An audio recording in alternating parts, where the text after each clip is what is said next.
LeBron James shrugs off Lakers' playoff defeat, deflects blame toward teammates. By Rusty Weiss, May 9, 2025. Following the Los Angeles Lakers' humbling first-round playoff exit at the hands of the Minnesota Timberwolves, LeBron James has made it clear he's not losing any sleep over the loss or the criticism that followed. The Lakers, who were defeated 4-1 in the series, were outplayed and outmatched, but James appears unfazed by the early postseason exit. In a candid conversation on the Mind the Game podcast hosted by Steve Nash, James addressed the wave of scrutiny aimed at him and fellow superstar Luka Doncic. He dismissed the notion that the blame lies solely on their shoulders, stressing the collaborative nature of basketball. "It's never just about me and Luka," James said. "It was always Minnesota versus the Lakers. I'm at a stage in my career where I don't dwell on that kind of stuff. People say, how did me and Luka lose? Well, there were 8 other guys on the court." James, a 4-time NBA champion, credited the Timberwolves for being a formidable and well-prepared opponent.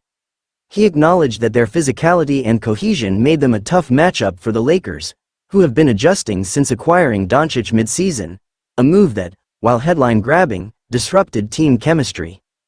However, critics argue that James's comments sidestep personal accountability.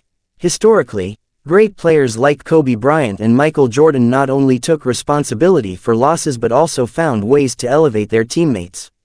Jordan famously turned role players into playoff contributors, while Bryant's leadership was instrumental in transforming the Lakers into champions time and again.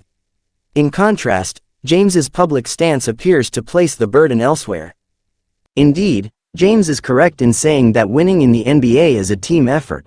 But when you're a global icon and one of the most dominant players in league history, expectations are higher, and so is the responsibility. The Lakers' failure wasn't just about the supporting cast. Their 2 stars couldn't impose their will on the series, particularly against the surging Anthony Edwards, who reportedly cooked James in multiple one-on-one matchups.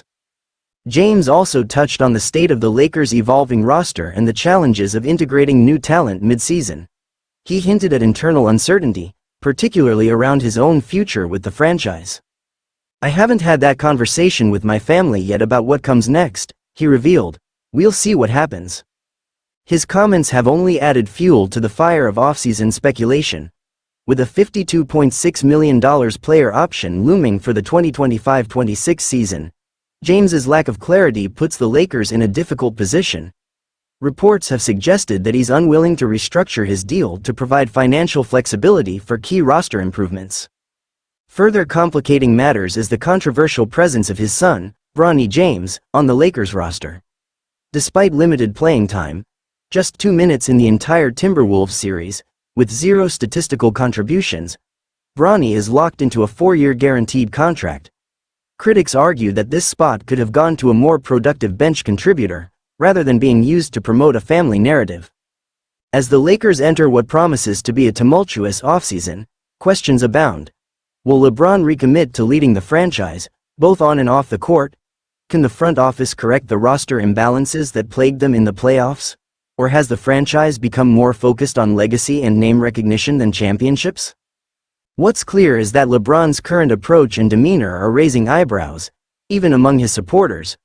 While he's earned the right to reflect with perspective, the Lakers desperately need leadership, direction, and answers as they seek to rebuild and recover from another disappointing finish.